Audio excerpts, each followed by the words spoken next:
Hi hello welcome to our channel CM slum. நான் உங்கள் முத்துமணி மகாலிங். இன்னைக்கு நம்ம பார்க்க போகிற படம் லார்க் ஸ்டுடியோஸ் தயாரிப்பில் பிரசாந்த் பாண்டியராஜன் இயக்கத்தில் சூரி, ஐஸ்வர்யா லட்சுமி, ஸ்வாசிகா, ராஜ்கிரண், பாபா பாஸ்கர் மற்றும் பலர் நடித்து வெளிவந்திருக்க படம் தான் மாமன்.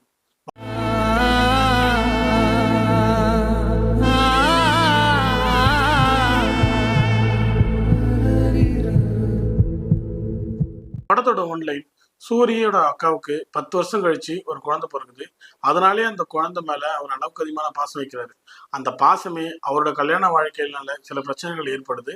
அந்த பிரச்சனைகளை சால்வ் பண்ணி மாமனும் மச்சானும் ஒன்றும் சொன்னாங்களா இல்லையா அப்படின்றதான் இந்த படத்தோட ஒன்லைன். இந்த படத்தோட பாசிட்டிவ் கண்டிப்பா சூரிய சொல்லியே ஆகணும். ஏன்னா இந்த படத்தோட ஸ்டோரியை அவர் தான் எழுதியிருக்காரு.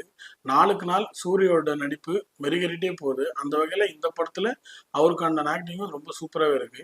குறிப்பா எனக்கு பிடிச்ச சீன் இந்த படத்துல என்னன்னா, மாமனும் மச்சானும் பிரியிற சீன் ஒன்று இருக்கும். அப்போ சூரிய ஒரு கதை சொல்லுவாரு. அந்த சீன் ஒரு ஹார்ட் டச்சிங் சீனா இருந்தது. எனக்கு பர்சனலாவே ரொம்ப பிடிச்சிருந்தது. அடுத்து ஸ்வாசிகா, நீங்க ஆல்ரெடி அவங்கள லப்பர் பந்தில் பார்த்துருப்பீங்க.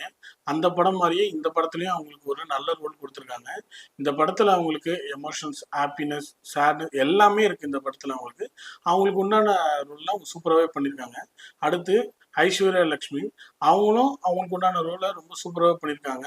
ஒரு கட்டத்துல அவங்க மேல நமக்கு கோபம் வந்தாலும் அதுக்கேற்ற மாதிரி அவங்களும் சூப்பராகவே நடிச்சிருக்காங்க. அடுத்து அவனுக்கு சூரிக்கு மச்சானா வர அந்த குட்டி பையன், அவன் டைரக்டரோட பையன் நினைக்கிறேன். அவரும் ரொம்ப சூப்பராகவே பண்ணியிருக்காரு அவருக்கு உண்டான ரோலை. அடுத்து ராஜ்கிரண் மற்றும் விஜி, அவங்களோட நடிப்பை சொல்லணும்னு அவசியமே இல்லை. எந்த கேரக்டர் கொடுத்தாலும் சூப்பராக பண்ணுவாங்க. இந்த படத்துலையும் அவங்களுக்கு ஒரு சூப்பரான கேரக்டர் கொடுத்துருக்காங்க. அது இன்னும் சூப்பராகவே பண்ணியிருக்காங்க. குறிப்பாக சொல்லணும் அப்படின்னா, விஜி அவங்க இறக்குற மாதிரி ஒரு சீன் இருக்கும். அந்த சீனில் ராஜ்கிரனோட நடிப்பு ஏன்னா ரொம்ப எமோஷனல் ஆயிடுச்சு. தேட்டரே ரொம்ப எமோஷனலாகவே இருந்தது. அந்த அளவுக்கு ரொம்ப சூப்பராகவே பண்ணியிருந்தார். அடுத்து கண்டிப்பாக டைரக்டர் பிரசாந்த் பாண்டியராஜனை சொல்லியே ஆகணும். ஏன்னா இந்த படத்தோட கதை சூரிதா இருந்தாலும் அவரு ஸ்க்ரீன் பிளேல ஒரு சில விஷயங்கள் பண்ணியிருக்காரு. அது இந்த கதைக்கு நல்லாவே ஹெல்ப் பண்ணியிருக்கு.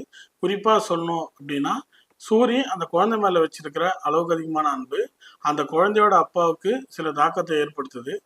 அந்த சீன்ஸ் எல்லாம் இந்த படத்தில் நல்லாவே ஒர்க் அவுட் ஆயிருக்கு. இதுக்காகவே டைரக்டரை கண்டிப்பாக பாராட்டலாம்.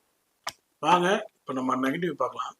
இந்த படத்தோட நெகட்டிவ், நான் பாசிட்டிவாக என்ன சொல்லணும் அதை தான் இப்போ நெகட்டிவாகவும் சொல்கிறேன். ஏன்னா எமோஷன்ஸ் தான் இந்த படமே. பட் ஃபர்ஸ்ட் ஹாஃபில் ஒரு 2-3 சீனில் எமோஷன்ஸ் இருந்தது, ஓரளவுக்கு கரெக்டாகவே போயிட்டு இருந்தது. செகண்ட் ஹாஃப் ஆரம்பித்ததுலேருந்து எமோஷன்ஸ் எமோஷன்ஸ் எமோஷன்ஸ் எல்லாமே எமோஷன்ஸாக போனால் நமக்கே எமோஷன்ஸ்னால் என்னன்னு தெரியாமல் போயிடுச்சு. அந்த அளவுக்கு ஒரு எமோஷன்ஸாகவே இருந்தது.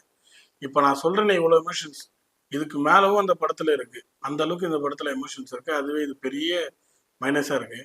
அடுத்து இந்த படத்தோட பாடல்கள் மற்றும் இசை, இந்த இந்த மாதிரியான படங்களுக்கு பாடல்கள் ரொம்ப பெரிய முக்கியத்துவமாக இருக்கும். பட் இந்த படத்தில் அது எனக்கு கனெக்ட் ஆன மாதிரி தெரியல. குறிப்பாக சொல்லணும் அப்படின்னா, விஜய் அவங்க இறக்குற சீன் ஒன்று இருக்கும். அந்த சீனில் ஒரு பாட்டு வரும். அந்த பாட்டு எனக்கு பிடிச்சிருந்தது. மற்றபடி பாட்டு ரொம்ப இம்பேக்ட்லாகவே இல்லை. மொத்தத்தில் இந்த படம் நீங்கள் ஃப்ரெண்ட்ஸோடு போய் பார்த்தீங்கன்னா உங்களுக்கு கனெக்ட் ஆகுமான்னு தெரியல. பட் ஃபேமிலியோடு பார்த்தீங்கன்னா உங்களுக்கு கண்டிப்பாக கனெக்ட் ஆகும்னு நினைக்கிறேன். கண்டிப்பாக இந்த படத்தை தேட்டரில் போய் பாருங்கள். பார்த்துட்டு உங்களோட ஒப்பீனியனை கமெண்ட் பாக்ஸில் கமெண்ட் பண்ணுங்கள். இந்த படத்துக்கு நம்மளோட சேனலோட ரேட்டிங் 5க்கு 3. இந்த மாதிரியான புது புது படங்களோட ரிவ்யூஸ் பற்றி பார்க்கணும் அப்படின்னா சிஎம் ஸ்லம் சேனலை சப்ஸ்கிரைப் பண்ணுங்கள். நான் உங்கள் முத்துமணி மகாலிங்கம்.